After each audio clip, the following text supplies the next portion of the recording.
The galaxy pulsed with a steady hum of commerce and conquest, each star system orbiting beneath the cold gaze of the Galactic Empire.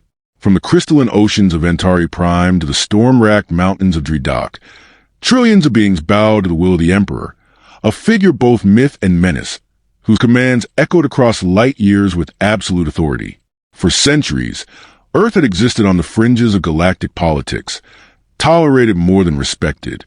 Its people were considered industrious, unpredictable, and irritatingly resilient. But nothing in human history had prepared them for what was to come. The broadcast began without warning. Every screen, every data stream, every neural link was hijacked at once. Lights dimmed across the cosmos as the Imperial seal flared crimson, followed by a sterile chamber of bone-white steel. There were rows, endless, orderly rows, of human captives wrist-bound, eyes vacant, standing atop towering platforms. 70,000, the Empire later confirmed. Civilians, colonists, miners, diplomats, unarmed, unidentified, unwarned. A voice, deep and resonant, filled the chamber and the minds of all who watched. It was the Emperor himself, his visage hidden behind a porcelain mask etched with gold. Earth has defied the order of the stars. They sow dissent, resist integration, poison lesser minds with rebellion. This is the price of defiance. And then the killing began. The platforms dropped in synchronized lines. Screams filled the chamber, reverberating through every corner of space. Children clutched their parents. Soldiers on outposts froze, fists clenched. On Earth, millions watched in real time as their own were slaughtered like cattle. The feed lingered, faces contorted in agony, bodies lifeless in sterile silence. Some tried to look away, but the Empire had blocked all escape. The galaxy was forced to bear witness. Somewhere in a modest apartment complex outside Chicago, Major Sarah Arden crushed a glass in her bare hand. Blood trickled from her palm, unnoticed. She'd served in the Interstellar Marines for 16 years, fought on asteroid fronts and rebel moons, but nothing in her career had prepared her for this. Among the rows of the executed, she had recognized a face. Her sister, Lena, a humanitarian aid worker stationed on the colony of Hestara 4. Not a soldier, not even a politician. Just kind, soft-spoken Lena, whose last message had been a joke about how bad the local coffee was. Halfway across the globe, in a war room buried beneath the Earth Federation capital in Geneva, President Elijah Ward sat in silence. The top brass of Earth's military elite flanked him, all expressions grim and unreadable. The footage replayed in complete silence. When it ended, Ward stood, adjusted his suit with mechanical precision, and turned to the assembled generals. "We are no longer fringe," he said. "They've made us central." No one responded. There was no need. In orbit around Mars, the supercarrier Vindicator rumbled as if in anticipation.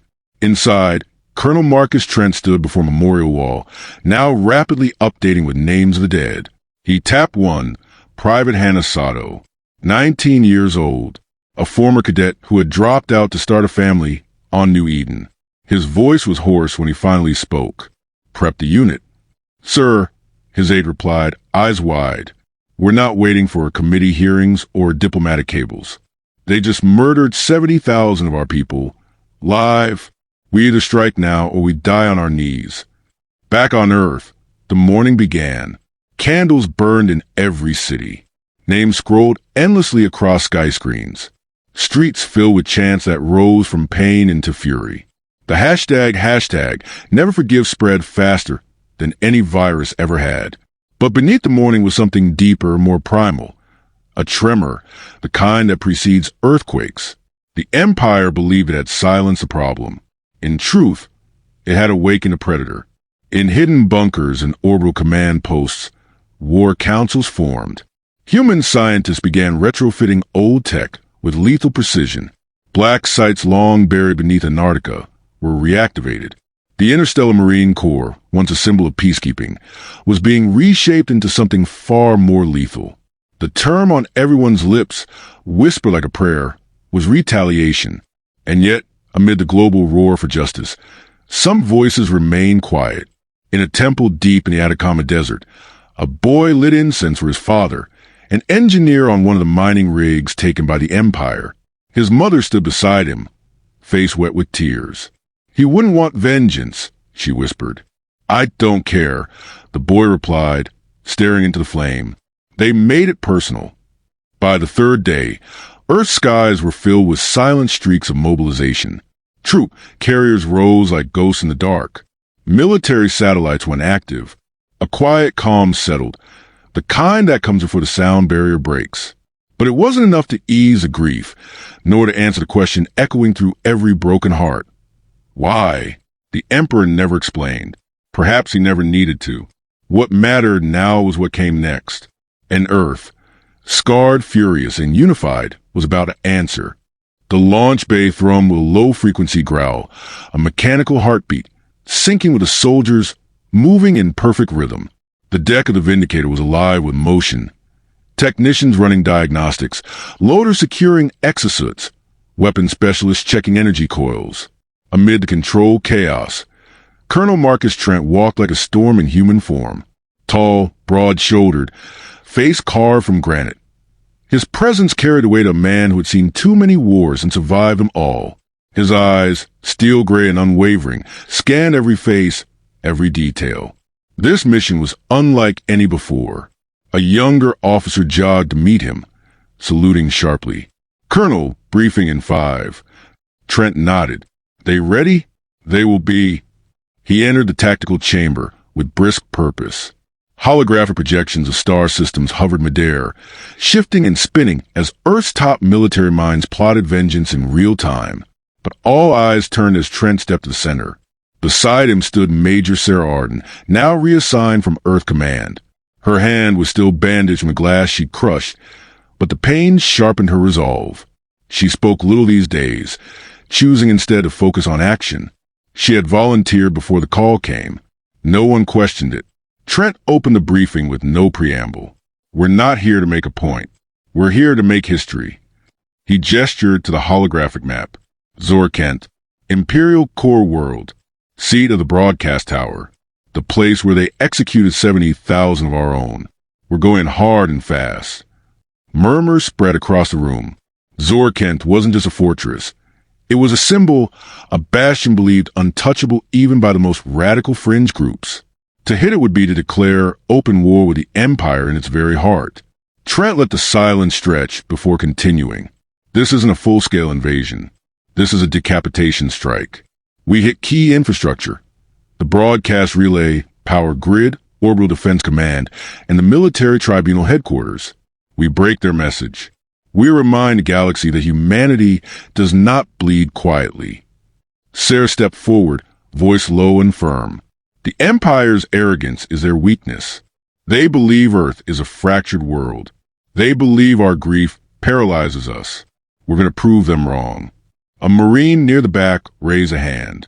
"Are we going solo, or are other planetary forces supporting?" "Solo," Trent answered. "Other species are watching, waiting. They want to see if Earth has claws. We're going to give them a show they'll never forget." The meeting dispersed with an energy electric in its intensity. Soldiers rushed back to their units, adrenaline sharpening their focus. In the armory, polished suits of powered armor stood like silent guardians, each one tailored for speed, strength, and brutality. Marines climbed into them with ritualistic familiarity. Pulse rifles clicked into place. Neural links synced with targeting systems. A hum filled the air like the prelude to a storm.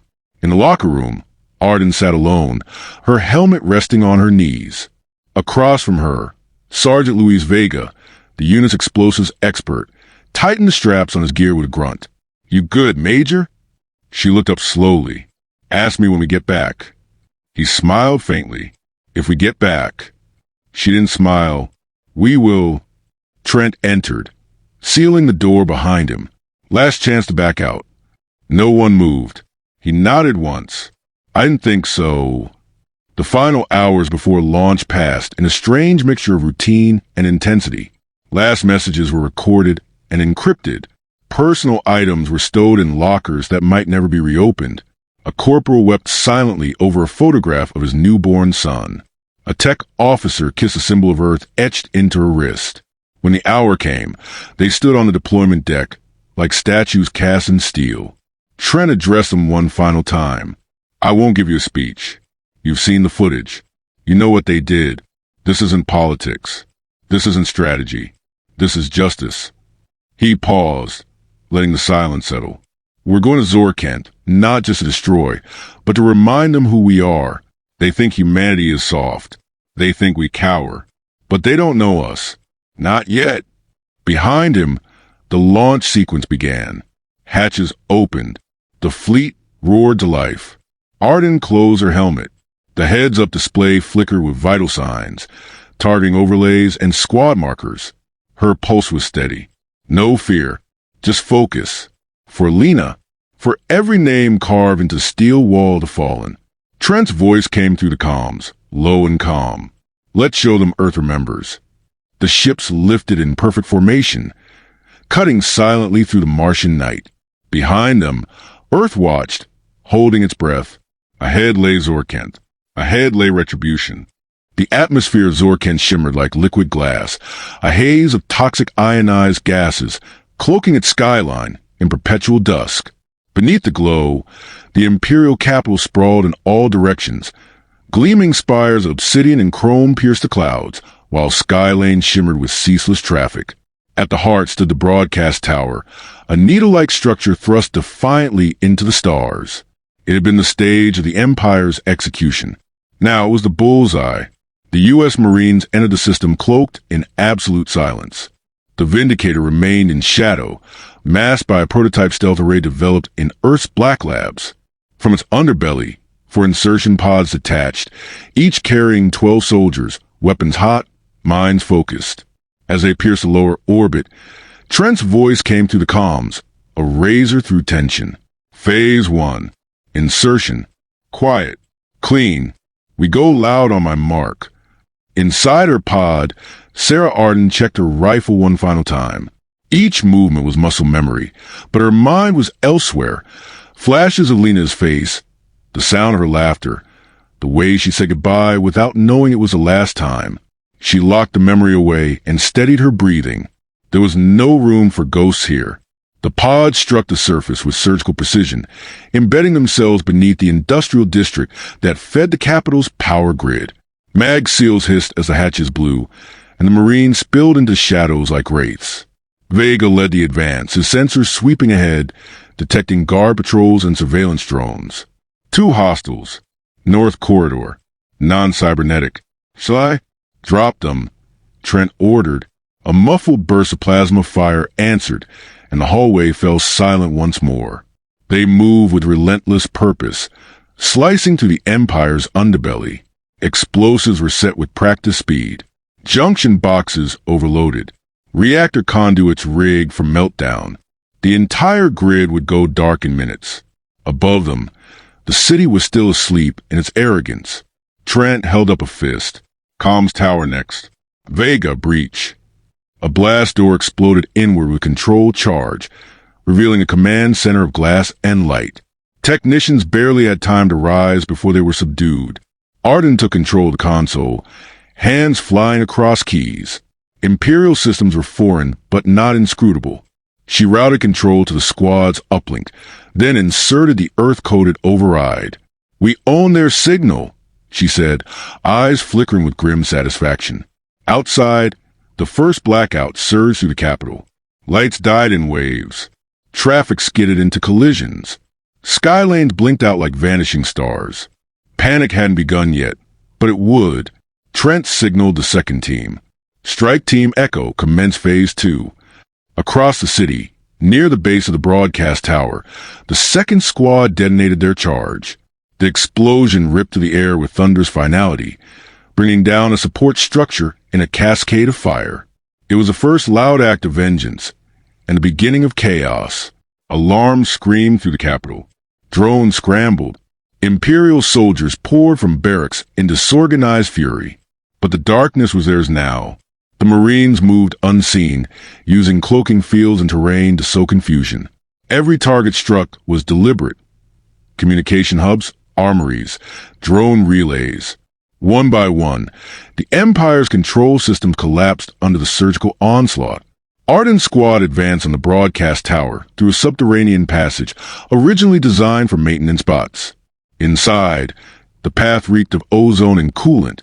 Sweat dripped down her spine beneath the armor, but her grip never wavered. She paused at the final hatch, listening to the faint hum of machinery beyond. "Ready?" Trent asked behind her. She nodded. "Let's end their message." The hatch hissed open. Inside, a vast chamber glowed blue with holographic feeds and command interfaces. Dozens of Empire officers turned in confusion, then terror. Before any of them could react, the Marines surged forward. Gunfire lit the room in bursts of red and white. Bodies fell. Systems crashed.